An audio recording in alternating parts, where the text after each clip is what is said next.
Hello, Nitu. Oh, 55. Thank you so much. तपाईको सुन्दर आँखाहरूलाई हाम्रो जोडी सुन्दर देख्नु भएकोमा. Doesn't we look cute together? है हामी क्यूट छौं. Nowadays I'm so किनभने तपाईको हेर्ने नजरहरू सुन्दर छ है. त्यसले गर्दा थ्यांक यू सो मच. तपाईको कमेन्ट देखेर मलाई एकदमै खुसी लाग्यो. म पछाडी काम गर्दै थिएँ. ठ्याक्क तपाईको मेसेज देखेर सुरुमा कुद्दै आएर अगाडि उठे यता चेकआउटमा बसिरहेको थिइन्. अनि मैले उसलाई तानेर ल्याएर तपाईको रिप्लाई दिउँ है बुढी भनेर भनेको होइन हौ म त मोटो देखिरहेको छु भन्दै थिइन् कि. It's okay. तिमी मेरो लागि लु जीरो फिगर भए पनि माइनस फिगर भए पनि यु आर माई बेस्टिस भनेर उसलाई तानेर ल्याएर. तर तपाईलाई थाहा छ हामीलाई बेस्ट कपल हुनुको लागि धेरै वर्ष लाग्यो. किनभने मेरो सोच मेरो त्यो हुन्छ नि हरेक कुरा उहाँको र मेरो धेरै डिफ्रेन्ट थियो. अनि मान्छेले चाहिँ भन्ने गर्छ बच्चा भएपछि चाहिँ माया घट्छ अरे भन्छ. तर हाम्रो चाहिँ त्यसको उल्टा भइदियो.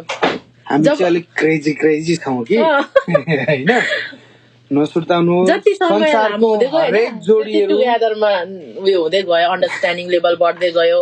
अब मायाको लेभल बढ्दै गयो. ट्रस्टको लेभल बढ्दै गयो. हाम्रो चाहिँ जति समय गयो नि त्यति धेरै अब हुन्छ नि हामीलाई एक हेर्नुहोस् है हाम्रो पहिला होइन दोस्रो लाइसेन्स दोस्रो लाइसेन्स दोस्रो लाइसेन्स जेठो दिदा come here baby quick and then Asmin too.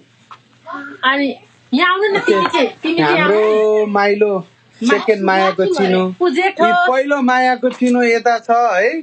अनि हाम्रो लास्ट भन्नुपर्छ होला हामी टुगेदर चिनेको त 15 वर्ष क्रस भयो. मायाको चिनो चाहिँ एकदम फुन क्रेजी छ हैन. कति 12 वर्ष कम्प्लिट भएर हामीले 2008 मा चाहिँ पहिला भागेको दिन हो. अब बिहा गरेको दिन चाहिँ अर्कै छ हैन. हाम्रो पहिला बिहा गरेको तारिख दिनांक महिना गतिरहेको छ. Oh my goodness.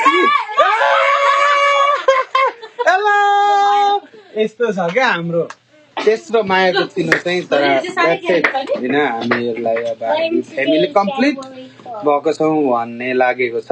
Thank you guys. Thank you so much.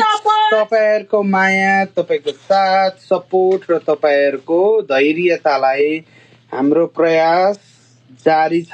कहिलेकाहीँ तपाईहरुको अर्डर छिटै हुन्छ भनेको समयमा हुन सक्छ. कहिलेकाहीँ ढिलो पनि हुन सक्छ.